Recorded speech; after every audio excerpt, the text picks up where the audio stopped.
कहानी की शुरुआत में हम मूवी के मेन कैरेक्टर जैक से मिलते हैं, जो कि 20 साल का एक कॉलेज स्टूडेंट है जो ताइपी में रहता है। इसके दादा 19वीं सदी में चाइना से ताइवान माइग्रेट हो गए थे। जैक जब 5 साल का था तो इसने अपनी माँ को खो दिया था क्योंकि वो करंट डिप्रेशन की मरीजा थी और भारी मात्रा में दवाई लेने की वजह से इसकी मृत्यु हो गई थी। बगैर माँ के और एक ऐसे पिता के साथ रहना जो अपने काम में ज्यादा व्यस्त रहते हैं, जैक को अपने आने वाली जिंदगी के बारे में कुछ नहीं पता था। वो काफी खोया खोया रहता था। जैक का एक हिस्ट्री टीचर भी था जिसे सभी लोग प्रोफेसर पी बुलाते थे और कभी कभी प्रोफेसर पिग के नाम से भी पुकारे जाते थे। जैक और इसके दोस्त प्रोफेसर पी से हिस्ट्री की क्लासेस लेने के लिए इसके घर में जाया करते थे। एक दिन जब सभी लोग प्रोफेसर के घर में क्लास ले रहे थे तो वहीं पर जैक को एक बहुत पुराना कैमरा मिलता है। इस कैमरे की मदद से जैक एक वॉल क्लॉक की तस्वीर खींचता है और तभी अचानक जैक को कुछ याद आ जाता है, जिससे वो कैमरा प्रोफेसर के हवाले करके वहाँ से भाग निकलता है। जैक के अचानक क्लास छोड़ जाने से प्रोफेसर काफी हैरान दिखाई देता है, लेकिन वो और भी ज्यादा हैरान हो जाता है जब वो अपनी वॉल क्लॉक को देखता है। तस्वीर खींचने के बाद वो वहीं पर रुक चुकी है। ये देखकर प्रोफेसर खुद से बात करता है कि क्या ये वही शख्स है जिसकी मुझे तलाश थी। इसके बाद अगले सीन में हम देखते हैं कि जैक अपनी गर्लफ्रेंड को बर्थडे विश करने के लिए गया था, लेकिन जैक की गर्लफ्रेंड इसकी बर्थडे विश को स्वीकार नहीं करती बल्कि इससे ब्रेकअप कर लेती है क्योंकि वो इसके लिए एक सॉफ्ट टॉय टेडी बियर लेकर गया था। ये जानते हुए भी कि इसे सॉफ्ट टॉय से एलर्जी है, वो इसे बताती है कि इसे प्यार के बारे में कुछ नहीं पता। इसके बाद अगले सीन में हम सभी स्टूडेंट को ताइवान के बहुत ही मशहूर और पुराने म्यूजियम में जाता हुआ देखते हैं, जिस म्यूजियम का नाम ट्वाच्यू चियान है। जैक और इसके सभी दोस्त प्रोफेसर पी की लीडरशिप में म्यूजियम देखने के लिए आते हैं। ये म्यूजियम पूरे ताइवान के लिए बहुत स्पेशल होता है क्योंकि इसमें इतिहास से जुड़ी बहुत सी यादें और बहुत सारा सामान मौजूद होता है।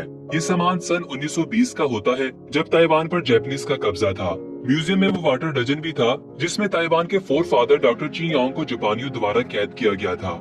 जैक नोटिस करता है कि वाटर डजन पर the flower of young is लिखा हुआ है, जो कि एक अधूरी लाइन है। वाटर डजन के साथ ही एक व्यक्ति जैक और इसके दोस्तों को एक यादगार कॉइन देता है जिस पर डॉक्टर ची योंग की तस्वीर बनी होती है। इसके बाद जैक म्यूजियम को एक्सप्लोर करने लगता है, जहाँ पर वो एक पेंटिंग के पास आकर खड़ा हो जाता है जो कि टीटीटी फेस्टिवल को दर्शाती है। जैक पेंटिंग को देख रहा होता है, तभी प्रोफेसर वहाँ पर आ जाता है और जैक को वही पुराना कैमरा दे देता है और इसे कहता है कि इससे तस्वीर खींचे। वो जैसे ही पेंटिंग की तस्वीर खींचता है तो इसके आसपास का समय वहीं पर रुक जाता है और वो पेंटिंग जीवित हो जाती है। जैक ये सब कुछ देखकर घबरा जाता है। अभी वो पेंटिंग को देख ही रहा होता है कि वो पेंटिंग इसे अपने अंदर खींच लेती है और वो 1920 के ताइवान में पहुंच जाता है, जहां पहुंचते ही इसका सामना उसके दोस्तों ब्लैक कैट और इसके छोटे भाई से होता है, लेकिन वो दोनों ही जैक को नहीं पहचानते। वो दोनों जैक को खींचकर फेस्टिवल में ले जाते हैं ताकि वो फेस्टिवल का हिस्सा बन सके, लेकिन वहीं पर जैक मुसीबत में फंस जाता है क्योंकि इसका सामना एक टेक्सटाइल बिजनेसमैन मिस्टर लीन से होता है। लेकिन वहीं पर एक महिला जिसका नाम मिस जंजर है जैक को बचा लेती है क्योंकि वो भी कपड़े का काम करती है और मिस्टर लीन की राइवल होती है। मिस जंजर की शक्ल हूबहू जैक की माँ से मिलती है। जैक मिस जंजर को देखकर बहुत हैरान हो जाता है, लेकिन मिस जंजर जैक को नहीं पहचानती। जैक को ये सारी बातें हजम नहीं होती और वो परेशान होकर बेहोश हो जाता है। अगले सुबह जब वो होश में आता है तो वो खुद को मिस जंजर के घर में देखता है। इसके बाद जैक अपने नए दोस्तों के साथ टाउन की गलियों में घूमता फिरता है ताकि वो जान सके कि क्या हो रहा है। वहीं पर इसका सामना टेक्सटाइल बिजनेसमैन के बेटे से होता है जो कि जैक और इसके दोस्तों को धमकी देता है। इसके बाद जैक प्रोफेसर पी को देखता है जो कि इस समय मिस जंजर के लिए टेलर का काम करता है। जैक प्रोफेसर पी पर गुस्सा होने लगता है और इससे पूछता है कि इसने उसे उस वक्त में क्यों पीछे भेज दिया, लेकिन प्रोफेसर पी जैक को पहचानने से इनकार कर देता है और तभी इनकी आवाज सुनकर जापानीज पुलिस वहाँ पर आ जाती है। लेकिन इस बार भी मिस जंजर मामले को सुलझाकर पुलिस को वापस भेज देती है। पुलिस के वापस जाते ही प्रोफेसर पी जैक को अकेले में ले जाता है और इसे सारी सच्चाई बता देता है और इससे वादा करता है कि वो वक्त आने पर इसे बता देगा कि वो इसे यहाँ पर क्यों लेकर आया। इसके बाद प्रोफेसर पी जैक को थिएटर में ले आता है। तो दोस्तों यहाँ पर हमें ये पता चलता है कि ये टेलर ही प्रोफेसर पी है, जो कि न सिर्फ यहाँ पर टेलर का काम करता है बल्कि थिएटर भी चलाता है। तभी जैक भीड़ में खड़ी एक खूबसूरत महिला रोज को नोटिस करता है और देखते ही इसका दीवाना हो जाता है। रोज विशाल की जॉब करती है, एक ऐसी लड़की की जॉब जो अपनी आवाज, अपने डांस और अपने बिहेवियर से लोगों को लुभाने का काम करती है। जैक रोज को इम्प्रेस करने के लिए थिएटर में एक पेड़ बनने का रोल करता है और एक रोमांटिक और दुखी कहानी को कॉमेडी में बदल देता है, सिर्फ इसी वजह से ताकि रोज मुस्कुरा सके। सभी दर्शक इस प्ले को काफी एंजॉय करते हैं। तभी अचानक इस प्ले को जापानीज पुलिस के द्वारा रोक दिया जाता है, जो स्टेज पर आकर ये अनाउंस करते हैं कि इस हफ्ते जापान का प्रिंस यहाँ पर विजिट करने वाला है। और साथ ही वो ये भी अनाउंस करते हैं कि जापानीज एंटरटेनमेंट के अलावा दूसरी किसी भी देश की एंटरटेनमेंट इस समय तक बंद रहेगी। प्रोफेसर पी पुलिस की इस अनाउंसमेंट का विरोध करता है और ऑडियंस में रोज खड़े होकर ताइवान के लोगों के लिए लोकप्रिय गीत गाने लगती है। रोज के साथ सभी लोग इस गाने में भाग लेते हैं और सभी लोग एकजुट होकर जापानीज पुलिस को वहाँ से भगा देते हैं। इसके बाद अगले सीन में हम जैक को देखते हैं जो एक पेंटिंग में से गुजरकर वापस जाने की कोशिश करता है, लेकिन बदकिस्मती से वो ऐसा नहीं कर पाता और वो इससे टकराकर गिर जाता है। प्रोफेसर पी जैक को बताता है कि ऐसा इसलिए हुआ कि वो पेंटिंग इनकम्प्लीट है और दोबारा टेलीपोर्ट होने के लिए पेंटिंग का कंप्लीट होना बहुत जरूरी है और इसके मन में विश भी होना जरूरी है। यहाँ पर प्रोफेसर पी ये बात रिवील करता है कि वो अमीर बनने के लिए टाइम ट्रेवल करके कई बार वापस आता जाता रहता है। यहाँ पर इसे मिस जिंजर मिल गई और इसे प्यार हो गया और वो इसे इम्प्रेस करने के लिए टाइम ट्रेवल करता है और पैसा कमाता है। इसके बाद हम देखते हैं कि प्रोफेसर पी और जैक के दरमियान में एक डील हो जाती है कि प्रोफेसर इस पेंटिंग को कंप्लीट करेगा, लेकिन सिर्फ इस सूरत में कि जैक जिंजर को तंग करने वाले लोगों से जिंजर का पीछा छुड़वाएगा और अगर इसने ऐसा कर लिया तो वो इसे फ्यूचर में भेज देगा। फिर हम रात के समय प्रोफेसर पी को मिस जिंजर के घर के बाहर इसे लुभाने की कोशिश करता हुआ देखते हैं, लेकिन इस बार भी मिस जिंजर इसे रिजेक्ट कर देती है। अगली सुबह हम जैक को थिएटर के लोगों के साथ घुलता मिलता हुआ देखते हैं, जहाँ वो काफी अच्छे दोस्त भी बना लेता है, क्योंकि जैक थिएटर के लोगों के लिए नए दौर की नई धुनें बनाने में और नए फैशन के कपड़े बनवाने में इनकी मदद करता है। जैक की ये कला देखकर सभी लोग इससे इम्प्रेस हो जाते हैं। इसके बाद अगले सीन में हम देखते हैं कि रोज पड़ोस में बने एक स्टोर में जाती है, जहाँ पर बिजनेसमैन का बेटा और कुछ लोग रोज को लुभाने के लिए इससे बात करने लगते हैं। ये देखकर जैक भी वहीं पर आ जाता है और गिटार बजाकर रोज को हैप्पी बर्थडे का सॉन्ग सुनाता है। जैक की ये परफॉर्मेंस देखकर रोज मुस्कुराने लगती है और खुद को जैक के सामने इंट्रोड्यूस करवाती है। अभी वो आपस में बात ही कर रहे होते हैं कि इन्हें स्टोर के बाहर किसी की स्पीच सुनाई देती है। जैक जब बाहर निकलकर देखता है तो हैरान रह जाता है कि ताइवान का फ्रीडम फाइटर डॉक्टर ची योंग स्टोर के बाहर लोगों को स्पीच दे रहा है। स्पीच में डॉक्टर ची योंग इस मुद्दे पर बात करता है जहां जापानीज लोग ताइवान के लोगों को ड्रग्स का धंधा करने पर मजबूर करते हैं। जापानीज ऑफिसर्स ये देखने के बाद वहां पर लगी लोगों की भीड़ को वहां से भगा देते हैं। भीड़ में जैक और ब्लैक कैट भी एक दुकान में आकर छुप जाते हैं। इत्तेफाक से इसी दुकान में मिस्टर लीन और इसका बेटा भी आ जाता है, जहाँ पर मिस्टर लीन अपने बेटे को ये समझाता है कि वो डॉक्टर ची योंग की स्पीच को ना सुने, क्योंकि जापानियों की सपोर्ट के कारण ही इनका बिजनेस बहुत अच्छा जा रहा है। जैक और ब्लैक कैट ये बातें छुपकर सुन लेते हैं।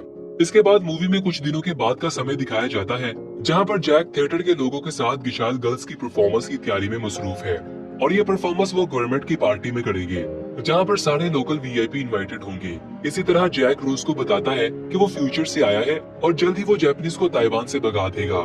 रोज जैक से अपनी विश शेयर करती है कि वो एक बहुत बड़ी गायक बनना चाहती है।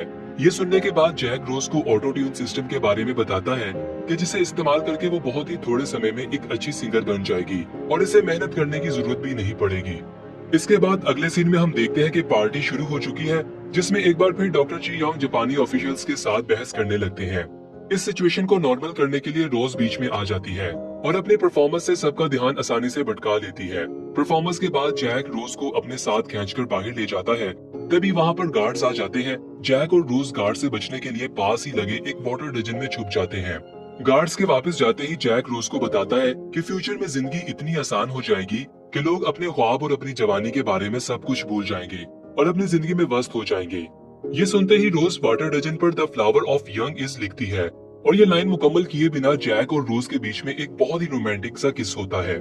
यहाँ पर जैक को पहली बार ट्रू लव का एहसास होता है। जब जैक घर वापस आने लगता है तो रास्ते में इसे मिस जिंजर दिखाई देती है, जो चोरी छुपे अपने घर से अफीम की दुकान में एंटर हो रही होती है।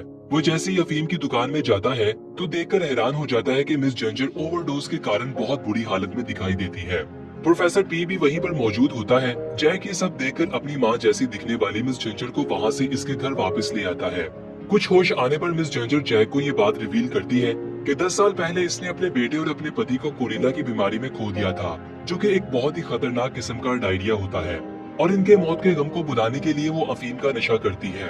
तभी जैक को प्रोफेसर पी के पैसे कमाने का असली कारण मालूम होता है। प्रोफेसर पी इसलिए पैसे कमाता था ताकि अफीम खरीदकर मिस जिंजर को दे सके, ताकि इसे दर्द में आराम मिले। मिस जिंजर जैक को बताती है कि वो प्रोफेसर पी को पसंद करती है, लेकिन इससे शादी नहीं कर सकती क्योंकि वो हमेशा गायब हो जाता है।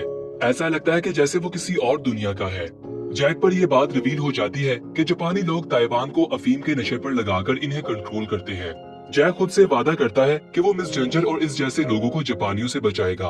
और इस मकसद के लिए वो डॉक्टर ची योंग और मिस्टर पी को अपने साथ मिलाता है और एक कैंपेन शुरू करता है जहां वो लोगों को अफीम से दूर रहने और इससे बचने के लिए मोटिवेट करता है। जैक और मिस्टर पी दोनों मिलकर अफीम के एक अड्डे को भी जला देते हैं, लेकिन इसके कारण डॉक्टर ची योंग और मिस्टर पी जापानीज पुलिस की हिट लिस्ट में आ जाते हैं। इसके बाद अगले सीन में हम देखते हैं कि जापानीज ऑफिसर्स मिस्टर पी को अरेस्ट करने के लिए इसके घर में आ जाते हैं, लेकिन इस बार मिस्टर लीन जापानीज के सामने अड़ जाता है और प्रोफेसर पी के हक में बात करता है। इस बहस के होते गलती से जापानीज ऑफिसर से गोली चल जाती है, जिससे मिस जिंजर जख्मी हो जाती है। घबराकर जापानीज ऑफिसर ये ऑर्डर करता है कि हॉस्पिटल में किसी भी ऐसे व्यक्ति को एडमिट ना किया जाए जिसे गोली या जख्म लगा हो। जैक के पास कोई और रास्ता नहीं होता, इसलिए वो मिस जिंजर को थिएटर में ले आता है। मुनिश बिजनेसमैन का बेटा ये बात नोटिस करता है कि इसके बाप मिस्टर लीन को भी गोली लगी है। इतने में डॉक्टर ची योंग वहाँ पर आ जाता है, लेकिन बहुत देर हो जाती है और मिस्टर लीन अपने बेटे की बाहों में ही दम तोड़ देता है। उधर थिएटर में जैक प्रोफेसर पी से कहता है कि वो मिस जिंजर को फ्यूचर में ले जाए और यहाँ जैक को रियलाइज होता है कि इसके यहाँ पर आने का असल मकसद क्या था।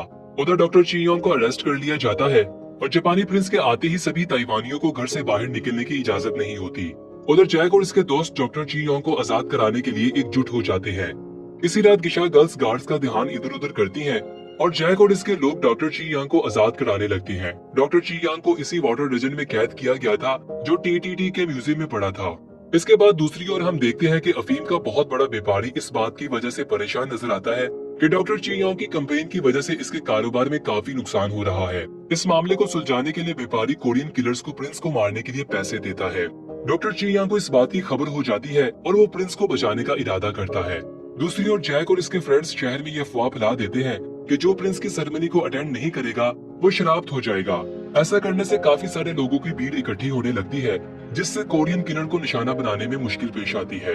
जापानी प्रिंस के टाउन में आते ही मिस्टर पी फ्यूचर से वापस आ जाता है। जैसे ही प्रिंस मिस जिंजर की शॉप से गुजरने लगता है, जैक और प्रोफेसर पी ये बात नोटिस करते हैं कि छत पर कोरियन शूटर्स मौजूद हैं, जो प्रिंस का निशाना लगाने वाले हैं। ये देखते ही प्रोफेसर पी हवा में पेंटिंग को उछाल देता है। कोरियन किलर्स बुलेट शूट कर देते हैं और इसकी गोली को रोकने के लिए जैक और रोज भी खिड़की से कूद जाते हैं। जैसे ही पेंटिंग, जैक, रोज और बुलेट आमने सामने आ जाते हैं, प्रोफेसर पी उसी समय कैमरे से तस्वीर खींचता है, जिससे जैक और रोज टेलीपोर्ट होकर प्रेजेंट डे के ताइवान में आ जाते हैं। दूसरी ओर प्रिंस की गाड़ी के सामने डॉक्टर ची योंग अपने लोगों के साथ प्रिंस के आगे ये प्रोटेस्ट करता है कि ताइवान के लोगों को फ्रीडम दिया जाए और इनके हकूक दिए जाए। ऐसा करने पर डॉक्टर ची यांग को पहली बार अरेस्ट कर लिया जाता है और इसके लोगों पर भी पाबंदी लगा दी जाती है। दूसरी ओर प्रोफेसर टाइम ट्रेवल करके प्रेजेंट में वापस आ जाता है। प्रोफेसर पी जैक और रोज को वापस 1920 में भेजने ही वाला होता है, तभी जैक रोज को बताता है कि वो यहाँ पर रहने का फैसला करेगा क्योंकि 1920 इसके लिए गोल्डन डेज है। जैक रोज को बताता है कि वो अपने वक्त में ही रहकर लोगों को हिस्ट्री के बारे में बताएगा और वो अपने ही वक्त का हीरो बनना चाहता है और उस वक्त की हीरोइन वो खुद है। ये सुनते ही रोज इमोशनल हो जाती है। जैक रोज को फिर से किस करता है और इसी तरह दोनों अपने रास्ते अलग अलग कर लेते हैं। फिर हम देखते हैं कि मिस जिंजर वहाँ आ जाती है, जिसे देखकर जैक इमोशनल हो जाता है और इसे गले लगा लेता है। मिस जिंजर प्रोफेसर पी के साथ प्रेजेंट में ही रहने का फैसला करती है और इसके बाद हम जैक को देखते हैं जो टीटी म्यूजियम में इधर उधर मंडला रहा होता है।